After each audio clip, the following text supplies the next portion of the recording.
Radhe friend, जय Shri Krishna. Veena Deepak Soni YouTube channel में आप सभी का स्वागत है।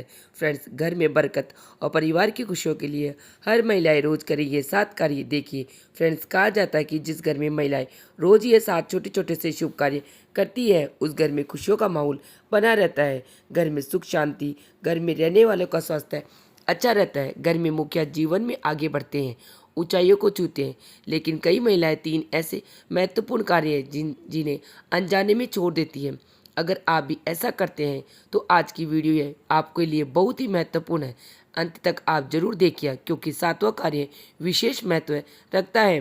फ्रेंड्स, वीडियो में आगे बढ़ने से पहले आप सब ये एक छोटी सा निवेदन की, वीडियो अच्छी लगे तो वीडियो को लाइक, शेयर और चैनल को सब्सक्राइब जरूर कीजिएगा और कमेंट में जय श्री कृष्णा लिख के जरूर बताइएगा। तो फ्रेंड्स, झाड़ू का नियम। देखिए, झाड़ू को माता लक्ष्मी का ही प्रतीक माना जाता है। जब आप सुबह में उठते हैं तो अपनी हथेलियों का दर्शन करने के बाद माता धरती को प्रणाम कीजिए और डेली जो मैंने बोला है कि मुख्य दरवाजे पर जल का छिड़काव जरूर करना चाहिए। उसके बाद आप तुरंत घर में झाड़ू लगाइए। लेकिन झाड़ू लगाते समय आपको छोटी छोटी सी कुछ बातें हैं जिसका ध्यान रखना चाहिए फ्रेंड्स, क्योंकि देखिए कुछ लोग बहुत गलतियां कर जाते हैं जाने अनजाने में, जिसका पूरा असर हमारे घर परिवार के ऊपर पड़ता है। सबसे पहले तो आप झाड़ू जब लगाते हैं तो हाथ जोड़ के माता लक्ष्मी को प्रणाम कीजिएगा और पूर्व दिशा की तरफ मुँह करके झाड़ू लगाना चाहिए। आप लोग हमेशा पूछते हैं कि दीदी सबसे पहले झाड़ू किधर से लगाना शुरू करें, तो पूर्व दिशा की तरफ आप मुख करके झाड़ू लगाना चाहिए। और सबसे पहले आप अपने रसोई घर से झाड़ू का नियम बनाइए और झाड़ू को देखिए कभी ना कहीं खड़ा करके नहीं रखना चाहिए और ना ही उसे एकदम खुले स्थान में रखना चाहिए। घर की लक्ष्मी झाड़ू होती है, तो लक्ष्मी को हमेशा छिपा के रखना चाहिए। सर के नीचे भी आप झाड़ू न रखें, इससे कहते हैं पति पत्नी के बीच में कलेश मचते हैं। तो एक ऐसा जगह चुनिए जहाँ पर आप झाड़ू रख सके। रसोई घर में भी अभी झाड़ू नहीं रखना है, एक ऐसा जगह रखिए झाड़ू को जहाँ किसी की नज़र ना पड़े और ना ही झाड़ू पर किसी और का पैर पड़ना चाहिए। इस बात का बिल्कुल ध्यान रखिएगा। अगला नियम क्या है फ्रेंड्स, देखिए जब भी आपके पति घर से ऑफिस वगैरह जाते हैं तो आप अपने हाथों से पति को पर्स और पति को रुमाल देने की आदत डालिए। देखिए, अभी भी हमारे घर में बड़े बुजुर्ग कहा करते थे कि जो घर की महिला होती है वह लक्ष्मी का ही स्वरूप होती है। जब घर की महिलाएं मुस्कुराकर अपने पति के हाथ में पर्स देती है और दरवाजे तक मुस्कुराकर उन्हें मतलब जल्दी आइए ऐसा बोलती है, तो पति का पूरा दिन अच्छा रहता है। माता लक्ष्मी की कृपा पति के ऊपर बनी रहती है। तो यह नियम आप लोग अवश्य रखिएगा, मतलब बनाइएगा अपने जीवन में, क्योंकि देखिए शादी के बाद एक पत्नी पति का भाग्य, पत्नी का भाग्य पत्नी से ही जुड़ा रहता है और पत्नी जितने ही छोटे छोटे अच्छे धार्मिक कार्य करेगी उसका पूरा फल हमारे पति को मिलेगा। तो तीसरा नियम जो है रसोई घर से जुड़ा हुआ, इसे आप लोग ध्यान से देखिएगा। यहीं पे बहुत सारी महिलाएं गलती कर जाती है, जाने अनजाने में गलती करती है, जिसका सीधा असर हमारे घर के मुखिया ऊपर पड़ता है, हमारे घर परिवार की खुशियों पर पड़ता है। देखिए, हमारे रसोई घर का जो 3 बर्तन होते हैं फ्रेंड्स, बहुत ही खास होते हैं। पहला तो हो गया तवा, दूसरा जिसमें हम दूध गर्म करते जिसे भगोना बोलते हैं, पतीला बोलते हैं। इसे आप लोग क्या बोलते हैं प्लीज़ मुझे कमेंट बॉक्स में कमेंट करके ज़रूर बताएगा। तीसरा कढ़ाई। 3 हमारे रसोई घर का वो बर्तन होते हैं जिसे हमें जितना ही अच्छे से रखेंगे हमारी जो किस्मत है वह हमें चमकने का। कभी भी तवा, कढ़ाई फिर भगोना को उल्टा करके नहीं रखना चाहिए। आप धो लीजिए, फिर उसे अच्छे से सूखे कपड़े से पोंछ कर रख दीजिएगा। तवा को तो देखिए कभी भी खुले पे नहीं रखना चाहिए। तवा का इस्तेमाल हो जाए जब आप उसे छिपा करके रख दीजिएगा। कहते हैं तवे पे अगर घर के अलावा किसी की बुरी नज़र सारी तवे पर किसी की भी घर के अलावा नज़र पड़ती है तो वह अच्छा नहीं होता। और हमारा रसोई घर भी देखिए किसी बाहर वाले को नहीं घुसने देना चाहिए। हमारा जो घर का रसोई है बहुत ही खास हिस्सा होता है। रसोई में माता अन्नपूर्णा का निवास होता है। इस बात का आप बिल्कुल ध्यान रखिएगा कि अगर आपके रसोई घर में पर्दे लगे हैं तो अच्छी बात है, नहीं लगे तो आप एक पर्दा लगा कर रखिएगा, क्योंकि रसोई घर में किसी भी बाहर वाले की नज़र नहीं पड़नी चाहिए।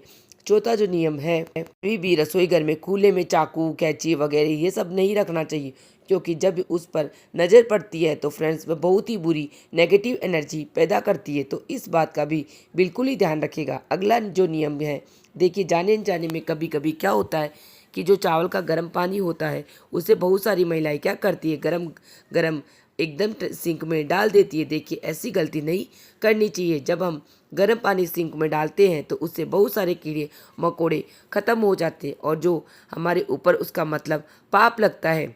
देखिए ऐसी गलती ना करें। जब पानी ठंडा हो जाए, कोई भी गर्म पानी ठंडा हो जाए तब आप सिंक में डालें। अगला जो नियम क्या है, जब आप रात में सोने जाते हैं तो सोने से पहले अपने रसोई घर को अच्छे से साफ करें। अपने सिंक में जो भी बर्तन वगैरह है उसको अच्छे से साफ करके रसोई और उस बर्तन धोने के बाद एक ज़रूरी नियम है जो आपको हर रात को करना है। दो फ्रेंड्स, ये जो नियम है उसे आप कभी भी मत भूलिएगा। यह आपके घर की बरकत से सीधा जुड़ा हुआ है। वह क्या है, जब आप बर्तन वगैरह धो ले, सिंक को आप अच्छे से साफ कर लीजिएगा। इसके बाद एक मुट्ठी आप ले लीजिएगा नमक, सफ़ेद नमक। जी हाँ फ्रेंड्स, आपको पता है दोस्तों, सफ़ेद नमक कितना ही असरदार होता है। सफ़ेद नमक से आप अपने घर की सारी नेगेटिविटी एनर्जी को दूर कर सकते हैं। सफ़ेद नमक से आपके घर पर अगर किसी की बुरी नज़र लगी है तो उसे भी आप दूर कर सकते हैं। काफ़ी ही कारगर है ये सफ़ेद नमक। तो जब बर्तन वगैरह हो धो लो तो इस सफ़ेद नमक को आप अपने हथेलियों में अच्छे से रगड़ लीजिएगा। पूछिएगा क्यों? क्योंकि जब यह नमक आप अपने हथेलियों में रगड़ेंगे तो आप घर की महिला, और घर की महिला होती है माता लक्ष्मी का स्वरूप, तो आपके हाथों में जितनी भी नेगेटिव एनर्जी होगी वह रात में ख़त्म हो जाएगी। और जब आप बिस्तर पर जाते हैं फिर आप एक माता लक्ष्मी का स्वरूप होती है। आप लोग मानिए ना मानिए, ये बहुत ही महत्वपूर्ण उपाय है। आप इस उपाय को जरूर करके देखना और आपको इसका असर भी 1 या 2 दिन में जरूर मिलेगा। फ्रेंड, तो जीवन में आपके घर में अगर किसी की बुरी नज़र लगी है, किसी बच्चे को सर दर्द कर रहा है या किसी फिर बच्चे बहुत ज़्यादा गुस्सा कर रहे हैं, तो जो कि आप सोच रहे हैं कि बच्चे मेरे ऐसे नहीं है, तो आप एक मुट्ठी नमक हाथ में ले लीजिएगा। बच्चे के सर के ऊपर से एंटी क्लॉकवाइज यानी कि उल्टे हाथ को घुमाते हुए 5 बार घुमा करके आप सिंक में डाल दीजिएगा। थोड़ी देर में देखिए आपके बच्चे एकदम अच्छे हो जाएंगे। अगला नियम क्या है, आपको एक बाल्टी पानी लेना है या फिर 1 गिलास आप पानी ले लीजिएगा, उसमें 1 स्पून नमक डाल दीजिएगा। अब पूछिए इसका क्या करना है। कभी कभी क्या होता है कि हमारे जो लिविंग एरिया है या फिर हमारे घर में बहुत सारे लोग आते हैं तो हमें नहीं पता चलता कि उनके अंदर क्या नेगेटिव एनर्जी है, क्या पॉजिटिव एनर्जी है। दोनों ही होते हैं हर एक इंसान में, है ना। लेकिन हमें तो इस तरह से सतर्क रहना है कि फ्रेंड्स, जब भी आपके घर में कोई आदमी आते हैं तो इस वाले पानी को आप अपने लिविंग एरिया में कहीं छिपा करके रख दीजिएगा। उससे क्या होगा, जितने भी आपके घर में लोग आए हैं उनकी नेगेटिव एनर्जी होगी, वह सारी एनर्जी यह पानी अपने अंदर एग्जॉस्ट कर लेता है। पानी में इतनी बड़ी शक्ति होती है कि वह किसी भी चीज़ों को जल्दी एग्जॉस्ट कर लेता है। तो यह उपाय कर सकते हैं। बच्चे भी कभी कभी ज़्यादा लड़ाई झगड़ा करते तो फिर आपके घर में बहुत ज़्यादा लड़ाई क्लेश मचे रहते, तो यह उपाय आपको अवश्य करना चाहिए।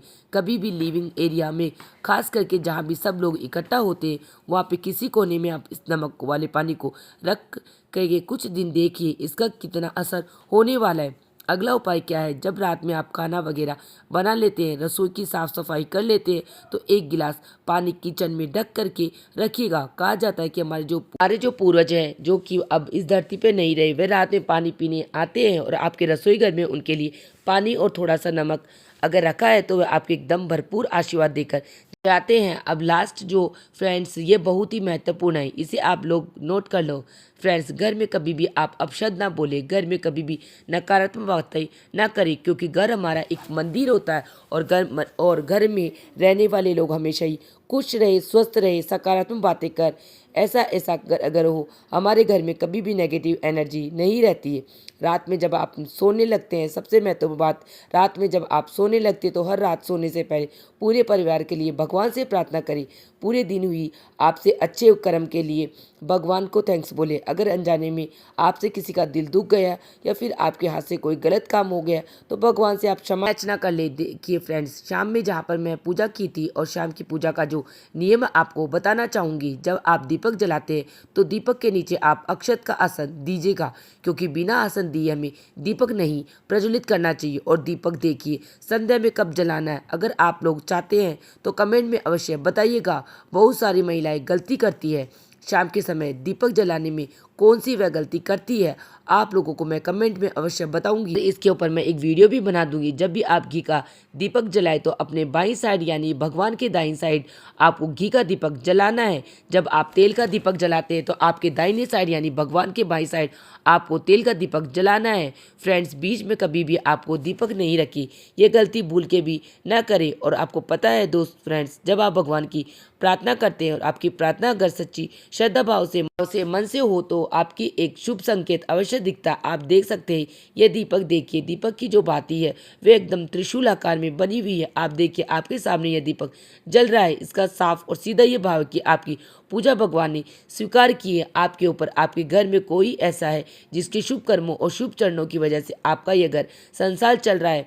तो फ्रेंड्स, इसलिए मन में भगवान के प्रति भाव रखिए। जब भी पूजा करते हैं भगवान से प्रार्थना कीजिएगा, हे प्रभु हमारे परिवार पे खुशियाँ बरकत हमेशा बनाए रखिएगा। हमें इतना सामर्थ्यवान बनाए कि हम किसी के काम आ सके। अपने बारे में तो हर कोई सोचता है, अगर जो दूसरों के बारे में सोचते हैं भगवान उनकी समय मदद करते हैं, उनके साथ भगवान खड़े रहते हैं। तो आज के लिए बस इतना ही फ्रेंड्स। उम्मीद करती हूँ आज की वीडियो आप लोगों को अत्यधिक लाभ मिले होंगे। वीडियो कैसी लगी कमेंट में अवश्य बताइएगा। वीडियो अच्छी लगी तो वीडियो को लाइक कर लेना, चैनल को सब्सक्राइब कर लेना। फिर मिलेंगे किसी और वीडियो में, तब तक जय श्री कृष्णा, राधे राधे।